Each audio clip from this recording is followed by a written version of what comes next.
Alright, what's going on, everybody? I am Lexi Wright, and I am bringing you a brand new video. It is day 3 in Kentucky, and I just want to give a big apology for yesterday's video for being so windy. It was weird. We didn't feel any wind, and if you look at the background, everything is still. My thinking is that the spirits or whatever it was over at that house didn't want us talking about that house. My grandpa did a very good job doing the interview, and it was really fun talking about his history of that house. And he explained a lot about that house. And I just want to give a big shout out to my grandpa because he's just awesome.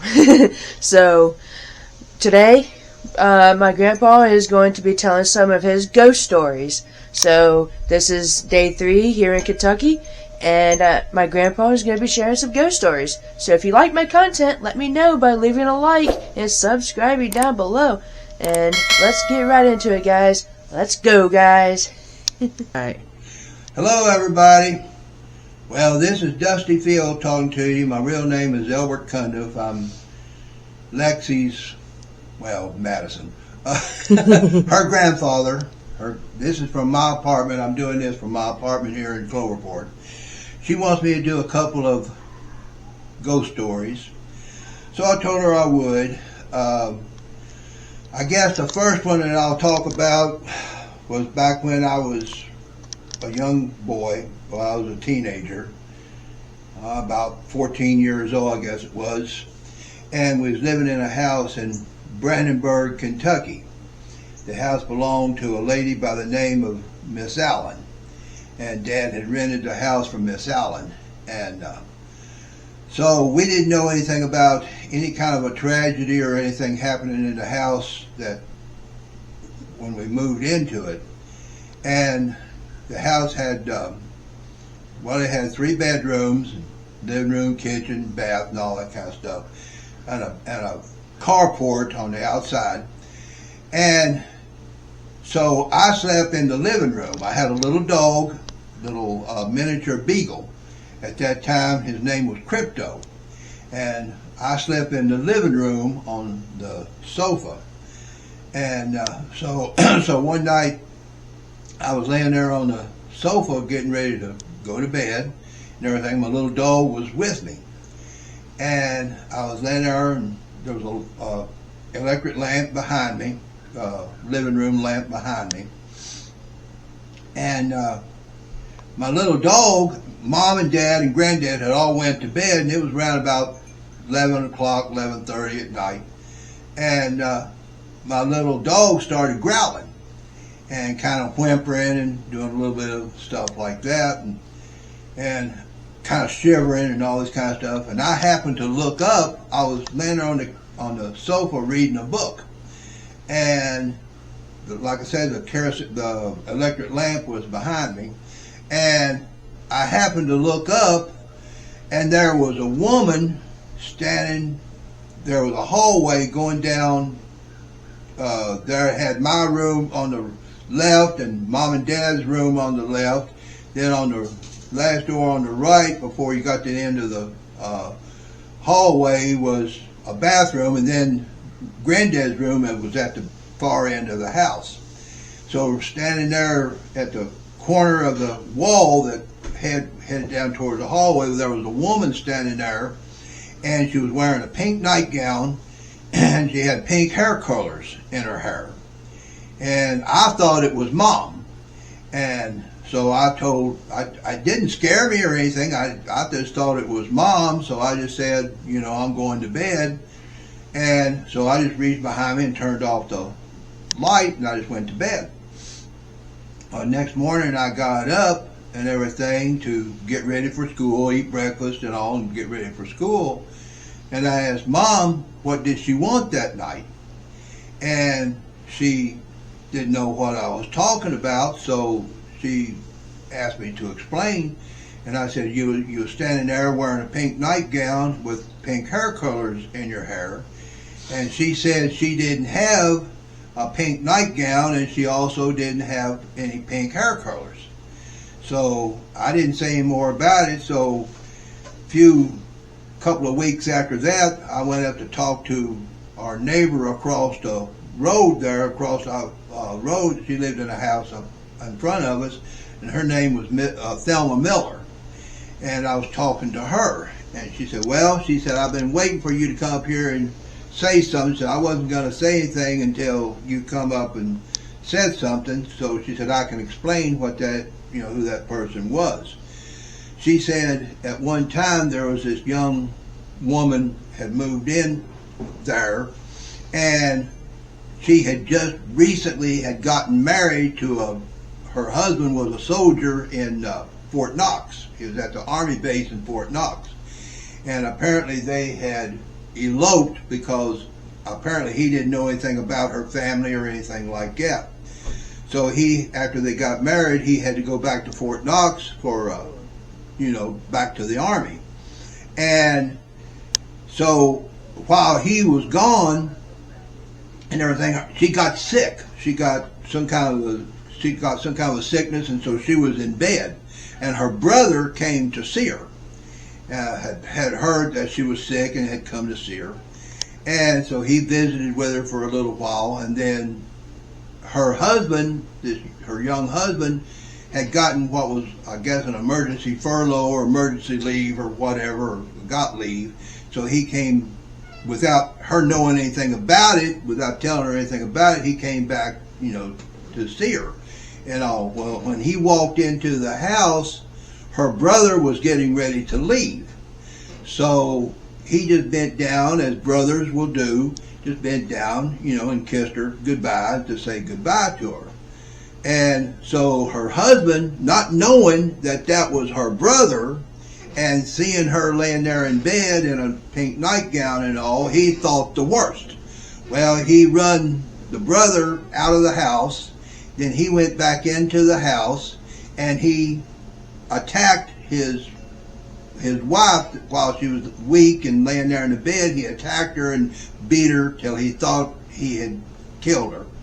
Then he went outside to the carport and got a gallon of kerosene for the mower or whatever, and then he took it back and poured kerosene all over her and the bed and the whole where she was at, and set her on fire. And so Miss Miller, our neighbor, then he ran out, saying, she'll never cheat on me again, and all this kind of screaming and all this kind of stuff that he was doing. And so she saw the smoke coming out of the house. Well, she called the fire department, and Miss Miller did. Called the fire department and the police and all this kind of stuff, because that guy was having a fit out there. Well, the police showed up and the fire department showed up and all that. And so the police arrested him and put him in handcuffs and put him in the car, and the fire department went in and, to put the fire out. And of course the ambulance was there and all that, and they carried her out and wanted to know if anybody could identify her. And Miss Miller came across the street and everything, and when they pulled the sheet down off of this young woman, she identified this woman as being the wife of this young soldier and all. And we don't know what they ever done with the soldier. We don't know if he put him in prison or what they ever done with him or what. But anyway, she was the one that haunted the house. And I saw her a couple of times, and then after that, we moved and I never saw her anymore. But that's the story of the woman in the pink nightgown. And then in this house right here, which I don't know if you can see it or not, but anyway, that house there, that's a house in Guston, Kentucky. And my granddad and I rented that house. He rented that house from his sister, Garnet Guy. And that was my granddad's sister. And when we went down there, of course, we had to work on the house, and it was just hardly anything to it much but a shack. And we went in there and we worked on it till we got it all fixed up. And while we was living there, my granddad, Charlie Cundiff, and I named it Cundiff Cottage because I just always name places that I've lived. And I had a dog that I called Brownie. And so I was out there in the yard one day in a hammock, and my dog was there in the yard. We had a fence going all the way around the yard and everything that my granddad and I had put up and everything, because I wanted a fence around, a wooden fence. And I heard some kind of a noise. It sounded like, yelling and some kind of noise. So I got up and went over. Me and my dog and I went over to the fence, and my dog was looking down towards the left. The road that went in front of the house was called 428. That was the number of the highway. And when I looked down the left side, down towards the left there, I saw coming up the road was what's called a road wagon that people used to ride in back in the early 1800s. Okay. So I saw this, what was called a road wagon, that people used to ride in back in the late 1800s and early 1900s, before there were cars and all this kind of stuff. And there was this road wagon being pulled by two horses, and it was coming up the road. And this man was yelling at these horses, kept saying yah, yah, yah to these horses, and they was running just as fast as they could run. But it wasn't actually moving that fast for the way it was sounding. And you could see dust coming up from the horses' hooves and the wheels of the road wagon. And it went past the house, and there was a fence on the other side of the road that where there was fields and everything. And as when the horse and wagon went past the house, it made a turn and went right through the fence and up into the field and disappeared. Well, I got in touch with a guy from, I want to say Indiana or Ohio, one of the two. His name was Michael Paul Henson, and he's written ghost story books. And I got in touch with him, and he came down to Guston, to where we was living, and I told him this story. And he was very interested in it and all. So he said he would research it. Well, about a month or so after he had an interview with me, he came back down there and he brought a map, of an old map, and it showed that where 428 is now, above 428 was an old road, and it was called a stagecoach road going down to Guston. And the way the old road was, it did actually make a turn this way and went up through the field. And he said that was the old road wagon, or the old stagecoach route that used to be there before they put 428 there where it is now. And he said apparently that man that was in that wagon, that road wagon, or whatever it was, and those horses, was on the old road. And when they went past, and as I said, my dog saw the horse and horses and wagon, and I saw it, and the man was yelling at the horses and trying to get them to go as fast as they could, but they wasn't going that fast. And they was, from where they was at, like I said, dust was coming up from the hooves and the wheels. So he said apparently what it was, this man was either running from somebody that was chasing him, or he was going somewhere on an emergency trip, and that's the reason he went past. But I always call that the phantom stagecoach, or the phantom road wagon, because you could see through the horses and you could see through the wagon. So that's the reason I knew it wasn't real, and it wasn't solid enough that you could tell it was real. So you could see that it was like a flash from the past. So that was my story of the phantom road wagon that took place on 428 in Guston, Kentucky. And that's my story of the phantom road wagon and the woman in the pink nightgown. All right, thank you. Mm-hmm. Okay, my mom, Jennifer Sack, or AKA Jennifer Cundiff, is going to share her two stories. Go ahead. All right, my stories are, kind of short, but I mean, they happened to me and everything, but we was at a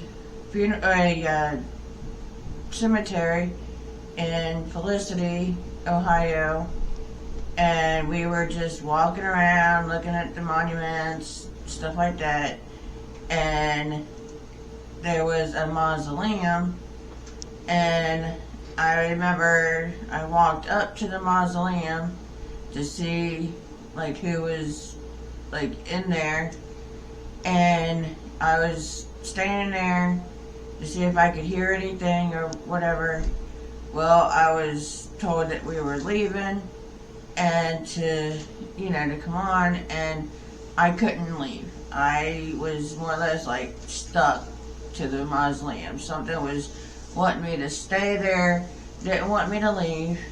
I had to have, like my kids and, my husband at the time help me get up, off the mausoleum.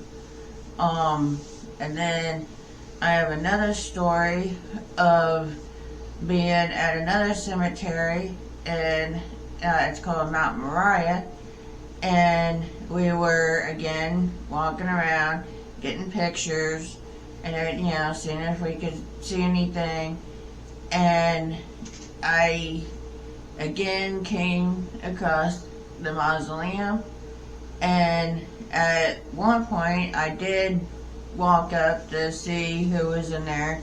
Kind of find out it was like a lady and her little child. I can't remember how old the child was, but little child. And we walked away. We walked around a little bit more and everything. And as we were leaving, I kept getting this, like, I don't know, like hearing, a voice, telling me, to go back to the mausoleum and everything. And I was told not to go back. I was told just to walk away and everything, because sometimes you just don't know, if it's actually, the child trying to get me to come back to talk to me, because I am, a mother, and I don't know if he was just, wanting like a mother figure to talk to and be next to or what, but, or if it was like something else, just trying to get you to come close. But yeah, I was like, I don't know what the word is, like, just trying to, drawn to the mausoleum, and, I don't know, it's like I have, it's like I get, I'm vulnerable to ghosts and everything. I have, like other stories that I could tell at, another time, but I just need to like stay away from mausoleums. Alright, thank you, Mom. Alright, my name is Lexi, Wright, as you all know, and I have two stories of my own. The first one was when I was about 13 years old, and I was in my room, and this took place in Felicity, Ohio. And I don't know where it came from, but there were two shadow figures on the wall, and they were as black could be, and you could see them clear as day. And at first there was no sound, but the first shadow figure had a gun and the other one didn't, and you could see him point the gun to the other guy, and you can actually see the movement of it firing, and you can see like a silhouette of the blood splatter coming out of the back of the other guy, and then he would fall to his knees and face down. And soon after, I started telling my dad about it, and then soon after I started to hear the sound of the gun, and you hear it fire, and again he would go down to his knees and face first.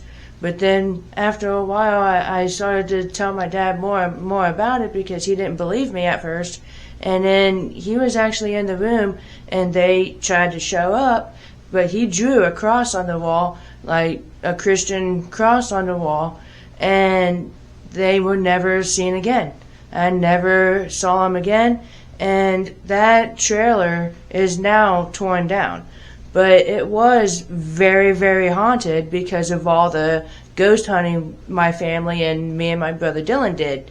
We constantly did ghost hunting, and a lot of stuff followed us back to that trailer, and it became very, very haunted, and you could just walk in and you could feel a difference. Kind of like the next story I'm about to tell you, where the most active place that's still in Florida, and that is really haunted. And there's a story about that place that I could tell you on another video, but when my dad, my brother Dylan, and my dad's friend Chris he was in a paranormal group, and he decided to investigate the basement of that funeral home, and I was allowed to go, and they were telling me that the ghosts didn't like women. So it was advised to me to not go in that basement. But being interested in the paranormal as much as I am, I went down there with Chris anyway. And he had me sit in a chair in the middle of the room, and he was doing his Facebook Live where he was talking to his viewers, and he had a doll where he would use it as a spirit box. And voices were coming through, like all kinds of voices were coming through. And then he was talking about the crawl space that was right in front of him. He actually got inside of it and came back out, and he was like taking pictures, videos, all kinds of stuff. We got done with the basement, and we went back upstairs for a break. And my brother Dylan was with us. So when he was reviewing his footage off his camera and listening to the voices off the doll and stuff, me and Dylan heard two distinct female screams, loud as could be, coming from that basement, just screaming like they were in like dire pain or something. And we weren't scared. We were more or less just surprised we were actually hearing something like that. And I looked at Chris and I was like, "Are you hearing that?" And he thought I was scared, so he screamed back, and they went silent. And yeah, when you walk into that funeral home, it feels like kind of like the way I explain it, like kind of like a movie theater where like everybody's like in their seats, and then when you walk in, they all turn at once and look at you. That's kind of like the way I explain it. Like that's what it feels like. The atmosphere, you can feel it change as soon as you walk in, and it feels like all eyes are on you, and you can just feel a difference. But that is all three of us. My grandpa Albert, or Dusty Fields, and then my mom Jennifer Cundiff, and me, Lexi Wright. We all three shared 2 stories of our ghost experiences, which I hope you guys did enjoy.